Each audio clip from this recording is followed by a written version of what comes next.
What's going on, everyone? I'm David Kozlowski, and today we're going to answer the question, when's the best time to visit Machu Picchu? Now, this is a bit of an opinion, but here at Cachi, we feel like we've come up with a solid guide breaking down 3 key components that we think are the most important when traveling to Machu Picchu. These 3 categories are crowds, costs, and weather. So our first category that we're going to be talking about is cost. Machu Picchu has a high and a low season, just like most travel destinations. The difference between the cost is about 17% between high and low. Prices aren't crazy different when you're staying at a hostel. It can only be about a $20 difference, but it can be a little pricey when you start looking at fancy hotels like the JW Marriott, where an average stay can cost upwards to $300. The increase of prices can affect things like restaurants and transportation as well. All in all, the high months are June through August. Now our second category, which is crowds. Did you know that on average, 1.3 million people travel to Machu Picchu a year? 1.3 million. That's literally the population of Estonia. So pretty much a small country goes to Machu Picchu every year. And during August, they average almost 5,000 people a day coming to Machu Picchu. So that said, the months with the highest attendance are July, August, and September. All right, so now a quick little pro tip. In order to beat the crowds, it's best to add another tour to your agenda the day before, something like Sacred Valley, Rainbow Mountain, or Ryan Community. This is because ever since Machu Picchu started requiring a guide, they break out the ticket sales in 2 sessions, morning and afternoon. The only way to take advantage of the morning session is to physically be in Aguas Calientes the night before, because Machu Picchu opens its doors at 6 a.m. and there ain't no train from Cusco that's gonna make it there before that time. This means that a 4 a.m. to 5 a.m. wake up in Aguas Calientes guarantees that morning session, and you'll beat most of the crowds.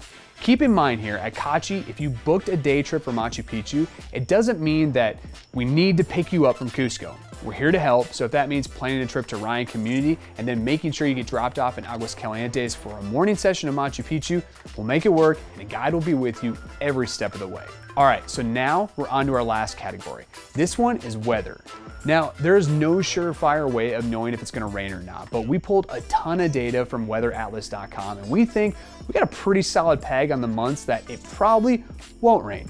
Now, before I tell you these months, I must stress February is known for rain, and on average, it rains about 20 days out of the month. So with that said, the months with the best weather are June, July, and August.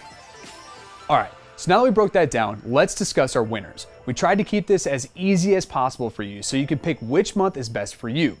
We have 3 winners, and we saved the best for last. The first one is for those of you balling on a budget and don't mind the rain. The best time to go to avoid crowds is March. March is one of the best months because on average only 2,500 people go a day, so it's probably your best shot at getting a less crowded photo of Machu Picchu. However, the downfall here is that you're going to be running into a bit of rain, as it typically rains about 13 days out of the month. Next on the list is second place, April. April tends to be in the middle to lower end of rain at only 9 days and is on the low end in regards of crowd factor. It's the 5th lowest month in regards to crowds, 105,000 people a month, 3,500 people a day. Finally, April is in the shoulder season. As a result, hotels and restaurant pricing is going to be on the lower end and you won't be hit with that 17% high season surcharge. Lastly, our champion. The one month of year that we think it's best to travel to Machu Picchu is June. Why June? It's got the best weather next to July, and its attendance on average is a lot less than it would be in July. Sure, the prices are still within that high season, but you get the best of what we think are the most important: middle to lower crowds and no rain. Well, hopefully this video helped you decide when the best time to go to Machu Picchu was. If you have any questions, hit us up on our website, send us an email, shoot us a comment in the comment section below, and if you're looking for a community to connect with about Peru travel, hit us up on Facebook. Our Peru Travel Tips for Travelers is a group open to all sorts of questions. Again, I'm David Kozlowski, and happy travels.